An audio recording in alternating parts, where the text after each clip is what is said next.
Composition is one of the most important aspects of photography, and no matter where you are in your photographic journey, there's always room to improve. In this video, I'm going to discuss 5 different compositional techniques that can help you when you're out in the field.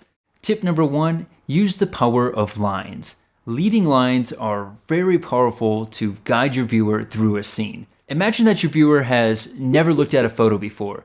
It's sort of like a maze to them, and you need to guide them through that maze to get to where the really good stuff is. Now let's look at some photographic examples. Here's an image of a pier, and there are some really powerful lines within this image. It's impossible to look away from the center of this image. And the reason is because of the power of leading lines. If you look here, we've got 2 lines coming in from the top, which are the bottom of the pier, and then we have another set of lines coming in from the bottom, which are actually a series of points.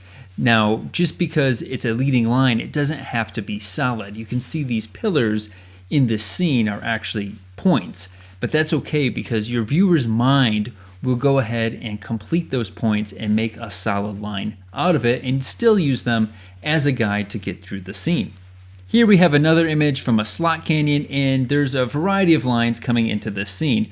We have one which is the water flowing over the rock in our foreground. Another one is the line of the rock itself. As it comes in, it kind of hooks up and actually points towards the light coming out of the tunnel. And our third line is actually the tunnel itself. All of these lines are essentially leading our viewer to the same place, which is a really good thing. That's what we want to do. We want to use these lines as guides to get our viewers' attention to where we want them to look. Tip number 2, lead from the corners. We've already talked about leading lines, but when you put leading lines in the corner of a frame, it's sort of like giving your viewer a start here sign, and it gently eases them into the image. In this image, we have a nice set of sand dunes, but sand dunes can be a little bit distracting and disorienting because there's a lot of different shapes and textures. And you can see I have a very powerful line coming out of that lower right-hand corner of the image, and it sort of snakes through the image until it eventually gets to the mountain in the background. This is a very excellent use of leading from the corner of the frame. Here we have an image from Hawaii, and you can see this time the line is a little less obvious. We're still coming out of the corner, but it's not a solid line. It's actually a series of rocks that sort of create a hook and eventually lead us to the mountain in the background. Tip number 3, use visual weight. Imagine that every object within the scene has weight, and the bigger that object is, the more weight it has. And your job as a photographer is to balance that scene.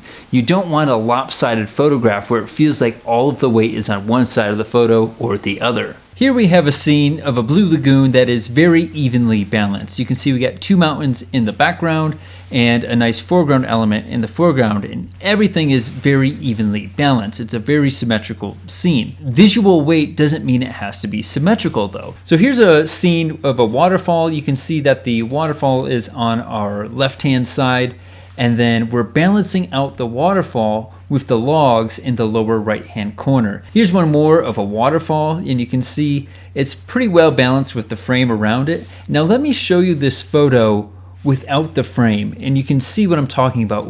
You can see in this photo, the bottom right-hand corner is just sort of empty, and it's not really balancing out that waterfall when we compare it to this image here. You can see our waterfall's on the left, and it's getting balanced by the foliage in the lower right-hand corner. Tip number 4, hit the like button. Wait, that's not right.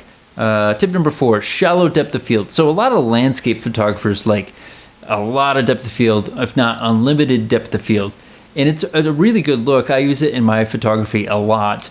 But there are times when you might want to open up the aperture pretty wide open, if not all the way. And what that's going to do is it's going to give you a really nice bokeh around the edge of the frame.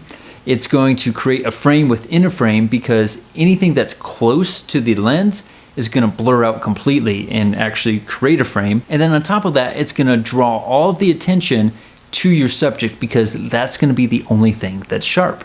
Here's a really great example of using a wide open aperture in a landscape application. You can see that the mountain is tack sharp, yet all of the rocks in the foreground are very soft. In fact, they're not even really foreground elements anymore. They're more of a frame than anything else. And here's another example of using really shallow depth of field. This is f2.8, where I focus just on the tip of the leaves on this agave plant.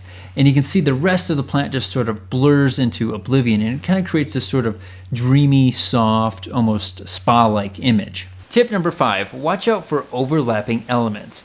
Imagine that you walk into a room and a hoarder lives there, and objects are just sort of all over the place. They're not where they're supposed to be, and it's just a very uneasy experience. Now imagine looking at a photograph that's very much the same. It wouldn't be a pleasant thing to hang on your wall, would it? So your job as a photographer is to sort of simplify the scene and give each element within the scene its own space. You don't want multiple elements competing for the same attention. You can see that this is a pretty busy image here.